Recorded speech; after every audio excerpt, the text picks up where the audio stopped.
Nongeye kubaha ikaze rero bakunzi basobanukirwa 5 TV, nizera ko mumeze neza cyane. Rero turabakunda, niyo mpamvu inshuro nyinshi cyangwa se ibihe byose duhora tubategurira topic nshya, tubazirikana, tureba ibibazo abantu bibaza cyane cyane abantu bo mu madini hagati y'abakristo ndetse n'abasilamu. Uyu munsi rero tukaba tugiye kugira ngo tuganire kuri korowani ndetse tuganire no kuri bibiliya. Uri umusilamu, kurikira iki kiganiro. Uri umukristo, nawe kurikira iki kiganiro. Ku bashyashya rero batwumva reka kandi bakaba bashaka kwifatanya natwe ku rubuga rwacu rwa Sobanukirwa 5 TV, namwe rero mukore subscribe, mukore share, mukore na comment kugira ngo mujye mwakira ibiganiro byacu byasohotse uwo munsi bitebageraho. Kandi nawe ufite icyo ushaka kuvuga cyangwa se tuzavugaho, wagishyira muri comment hanyuma tukazagikorera ubushakashatsi, twarangiza tukakibagezaho. Uyu munsi rero tugiye kureba ku kijyanye n'ijuru korowani ivuga, ariryo bita jana, ndetse n'ijuru rya bibiliya. Jana ya korowani ariryo juru, ndetse tunarebe ijuru bibiliya ivuga. Ese birahuye? Bitandukaniye he? Ese tubyigishwa gute? Abakristo babyigishwa gute? Abasilamu mwebwe mubyigishwa gute? Rero ijuru ry'abasilamu ritandukanye n'iry'abakristo. Ni ukuvuga ngo abasilamu bo bazanywa vino, bazarya imineke, inyoni, kandi bazagira abagore benshi b'amasugi badasanzwe. Ibyo ngibyo rero tubisanga muri Korowani 56, niho dusanga aya magambo. Ariko kubera ko ari amagambo maremare, ni ukuvuga ngo muri sura ari 56, sura 56 Al-Waqi'a, ubwo muri somera cyane, ariko usomye Korowani 56 wowe usoma uraza guhera ku murongo wa 10 ugeze ku murongo wa 40. Iyo tuvuze umurongo ubundi muri Korowani tuba tuvuga aya ya 10 ugeze kuri aya ya 40. Ubwo ni ukuvuga ngo ni isura ya 56, igice cya 56, umurongo wa 10 ugeze ku murongo wa 40. Kubera ko rero ari amagambo maremare, njye ntabwo nayasomye yose, ahubwo nagerageje guhina ibikubiyemo, namwe muze kwisomera Korowani ya 56 umurongo wa 10 ugeze ku murongo wa 40. Turimo rero turareba ibijyanye na jana, n'ijuru rya Korowani ndetse n'ijuru rya bibiliya. Ijuru abasilamu bazajyamo, ko bazarijyamo, ibyo bazasangamo, ndetse turebe n'abakristo ngo bizagenda gute. Hanyuma muri iyi jana ni ngo abasilamu icya mbere bazasangamo bemererwa cyane ni ukurongora abagore, kandi abagore beza b'amasugi, abagore b'amaso manini, abagore b'igikundiro.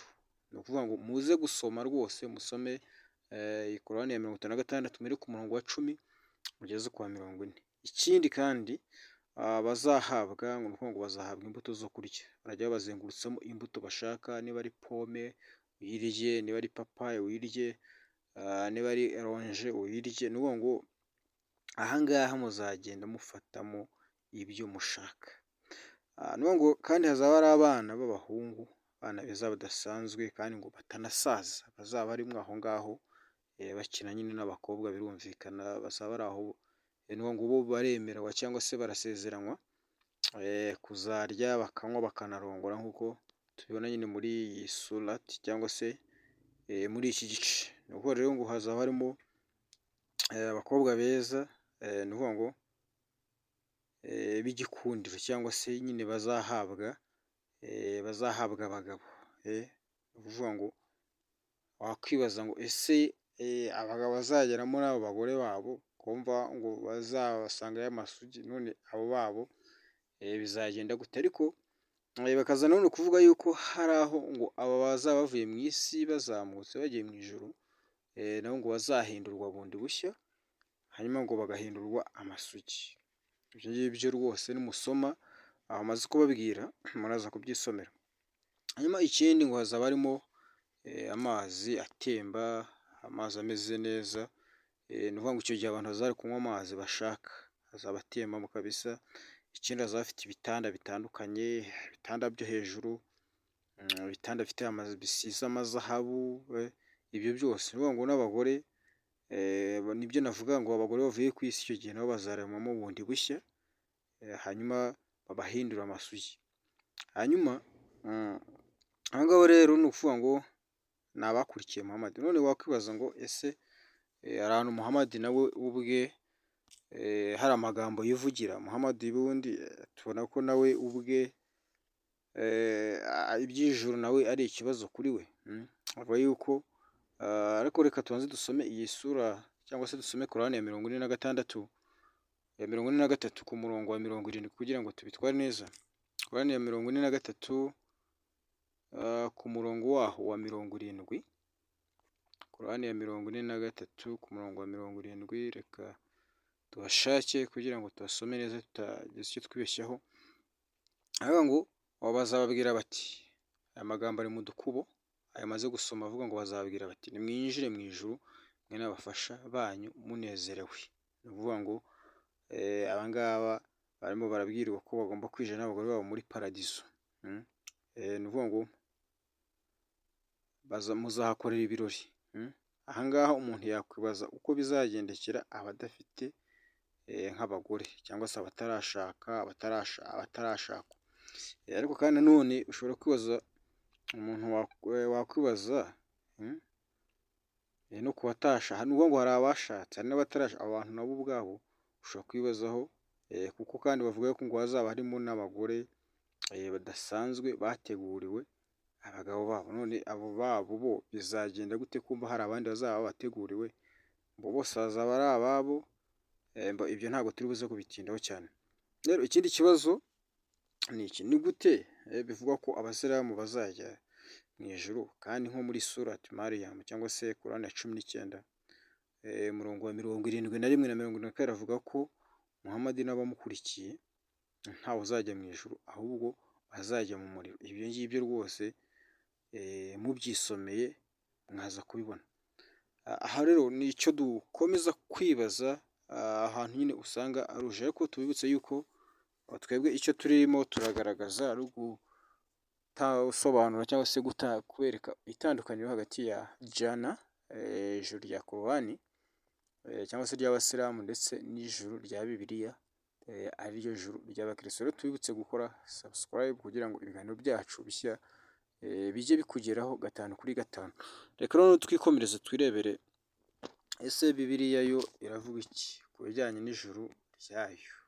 Ya Korani ibyo tumaze kubibona, hazarimo ibintu byiza, bazarya, bazarongorana. Ariko wakwibaza uti ese ibi ngibi byose ko mbona hari abantu hano hanze bafite amafaranga, bafite ubushobozi babibona n'ubundi.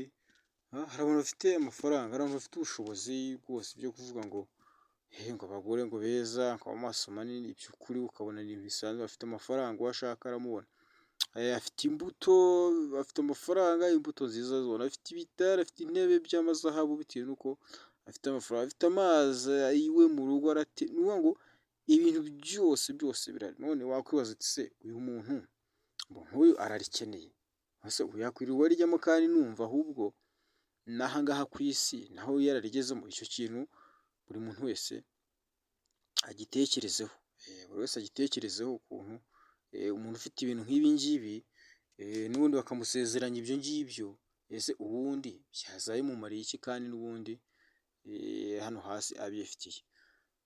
Umurongo rero reka twigire noneho tugende turebere n'ijuru rya Bibiliya. Turajya muri Matayo ibice 22 ku murongo wa 30.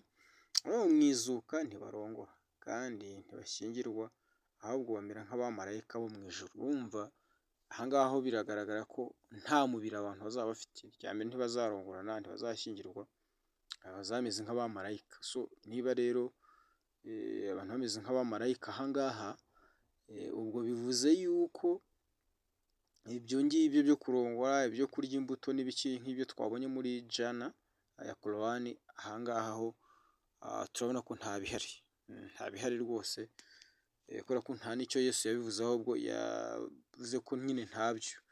Hanyuma reka nanone twisomere Yohana igice cya 14, Yohana igice cya 14 ku murongo wa mbere. ngeze ku murongo wa gatatu, ahubwo ntimuhagarike imitima yanyu, mwizere Imana nanjye munyizere. Mu rugo kwa data hariyo amazu menshi, yaba adahari mba mbabwiye yuko mbibabwiye kuko ngiye kubategurira ahanyu.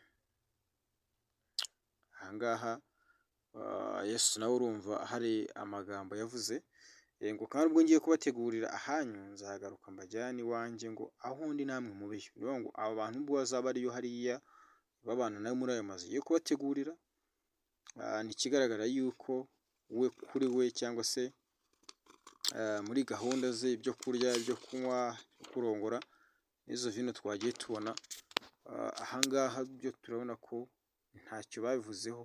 Ntaho rero bivuze yuko aba bantu cyangwa se ijana ya Korowani ndetse n'ijuru rya Bibiliya, ni ikigaragaza yuko nta hantu na hatoya bihuriye, kubera ko ibyo tubonye bagenda basezeranya abantu nta hantu biri buze guhurira, ni ibintu bitandukanye. Rero nizeye kandi ningiye yuko nta muntu wazongera kukubeshya. Twamaze kumva ko iry'abasilamu ryo ni ukurya, ni ukurongora, ni ukunywa, abagore beza, ariko turabona muri Bibiliya yuko Yesu yavuze ko nta kurya kuzabaho, yewe ngo nta no ibyo yavuze bifatika. Aha ngaha yavuze ko nta kurongora kuzabaho, abantu bazaba bameze nk'abamarayika. Rero tubibutse gukanda share, like, comment. Nawe icyo ushaka ko tukivugaho wowe ugishyire muri comment aho ngaho, hanyuma tuzakivugeho. Reka rero babwire nti bye bye bye.